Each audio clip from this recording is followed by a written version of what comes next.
Senator Curtis, welcome to the committee. Thank you, Mr. Chairman, Ranking Member. It's great to be with you today. Great to be on this committee.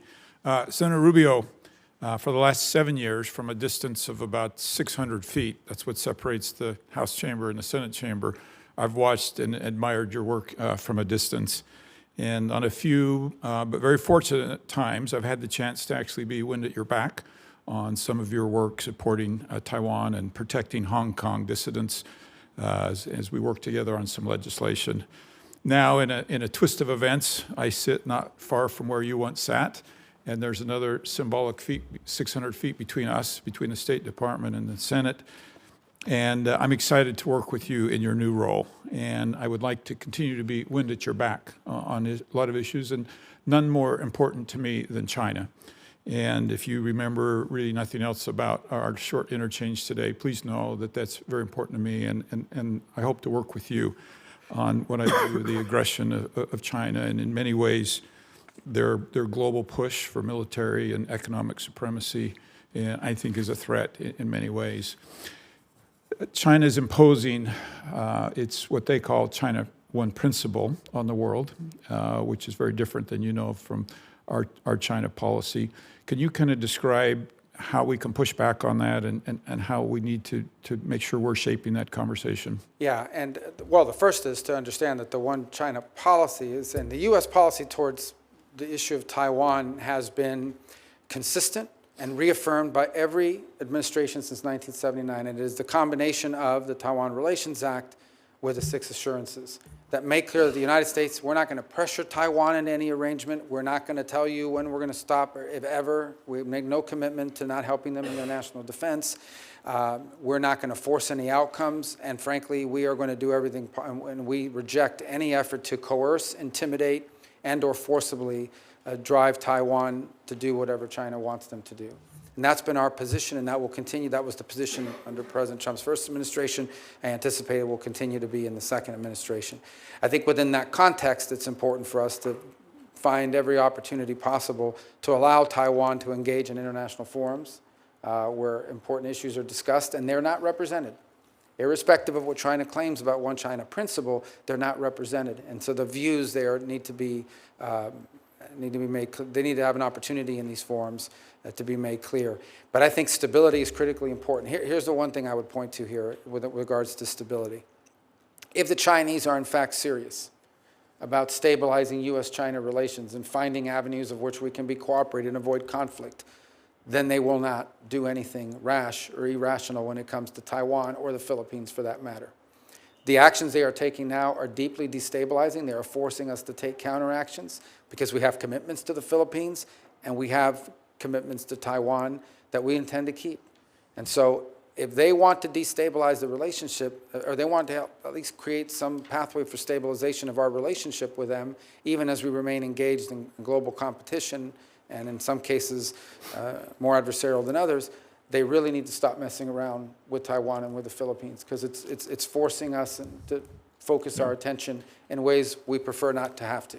As a matter of interest, I actually lived in Taiwan in August of 1979, 3 months after that act that you referred to, and I think you're very accurate. I think for a minute about Europe, and there's some countries it feels like in Europe, because of their presence, Poland, Czech Republic, and Baltics, that are more in tune with this issue. But as a whole, it feels like some European nations are in denial of some of the things you've just said.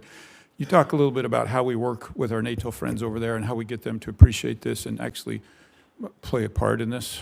Well, I think in the case of NATO, I think I would expand it to really talk about the European Union and the EU, which I think is increasingly every single day coming to the realization of the threat that China's mercantilist policies and unfair trade policies are posing to them. They are flooding the European market with their cheaper electric cars, or attempting to do so. There's a dispute now about the importation of aluminum on sector after sector. You're seeing the EU confronting the reality. By the same token, you know, they're like many countries around the world, including ours to some extent, there's a quandary involved. There is an intermeshing economic relations that you can't just walk away from, but you also recognize the long-term threat that Chinese practices are having on your economic lives. And so I think that's an area in which the Europeans are, some more than others, are increasingly aware and willing to be more forceful. Italy has been willing to lean into it more than perhaps some other countries in the region. Hopefully that will continue to change. On the security front, look, an event in the Indo-Pacific, say, let's leave Taiwan out of it for a moment and say it's the Philippines. Okay, in the last 48 hours, there's this massive, I don't even know how to describe it, but this massive ship that the Chinese have built that's like headed towards the Philippines, and the Philippines feels threatened by it, rightfully so. We've seen this on a daily basis with the harassment and so forth, but on a daily basis. If, God forbid, there is some miscommunication or some inadvertent conflict emerges there, and we have obligations to them, the impact that will have on the entire globe, the impact that it will have on the entire globe is enormous, and that includes Europe. So they have a selfish vested interest in seeking for the Chinese to curb their behaviors. I would also point to the Europeans that what the Russians have done with Ukraine would not have been possible without the assistance of China, whether it's the sharing of technology or aid in evading sanctions or selling their oil in secondary markets. The Chinese have been hidden, but clear to everyone watching, partners in the Russian endeavor. Yeah. And the Europeans know this, and they need to be continually reminded of it because it reveals the nature of who we're dealing with. That was actually my next question, so I'm going to skip that one, but thank you for addressing that. I want to turn to Hong Kong. I mentioned I lived over in that area, and I actually remember as a young man in the 1980s shopping for a camera in Hong Kong. As a businessman in the 2000s, I tried to sell my product over there in Hong Kong. I've been over there a number of times as a tourist and just enjoyed that beautiful city. And unfortunately, today, none of that is possible. As a matter of fact, I actually have a warrant for my arrest over there because of the work in the house that I've done over there. Can you talk a little bit about the role there, and what's even worse is Hong Kong's now playing a role in facilitating sanctions evasion and money laundering. And can you address that issue? And well, I think it's important to take 30 seconds down memory lane. Hong Kong was turned over by the UK with a strong set of assurances that it would remain autonomous and independent. It would be governed by the Chinese, but independent. They would have a democracy. They would be free enterprise. They would be left alone. In essence, they would, that's the promises they made. They have violated over time, they violated every promise. They basically broke the deal. Just like they lied about all the island chains that they said they weren't going to populate and militarize, and they have done so as well. And so today, we cannot consider Hong Kong to truly be autonomous anymore. It is not. It is now under the full control, especially on national security matters, of Chinese authorities.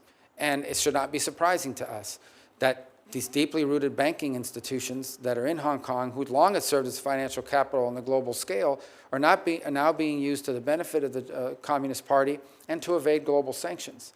And I think there has to be a growing recognition of that.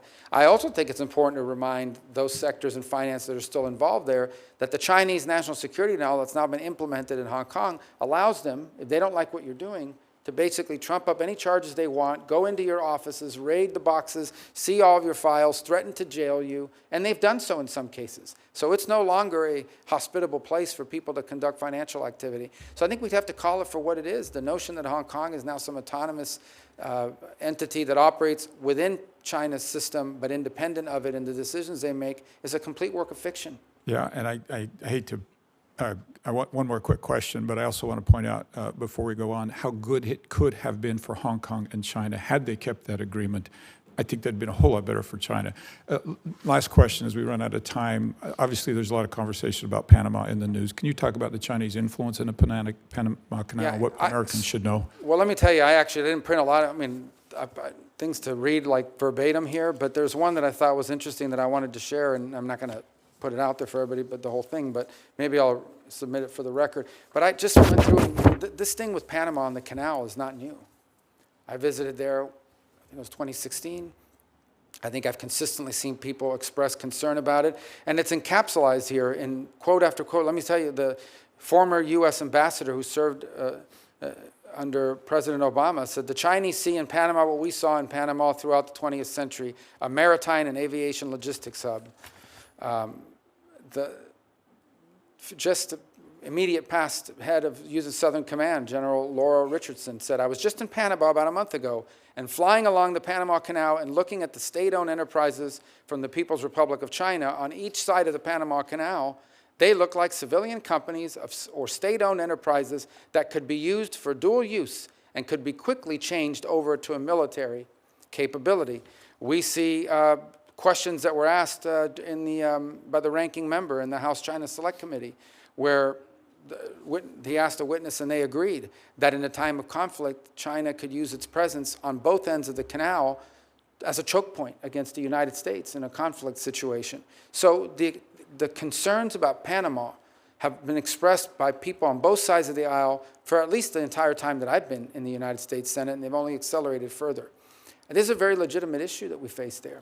And I think I'm not prepared to answer this question because I haven't looked at the legal research behind it yet, but I'm compelled to suspect that an argument could be made that the terms under which that canal were turned over have been violated, because while technically sovereignty over the canal has not been turned over to a foreign power, in reality, a foreign power today possesses, through their companies, which we know are not independent, the ability to turn the canal into a choke point in a moment of conflict, and that is a direct threat to the national interest and security of the United States, and it's particularly galling given the fact that we paid for it and that 5,000 Americans died making it.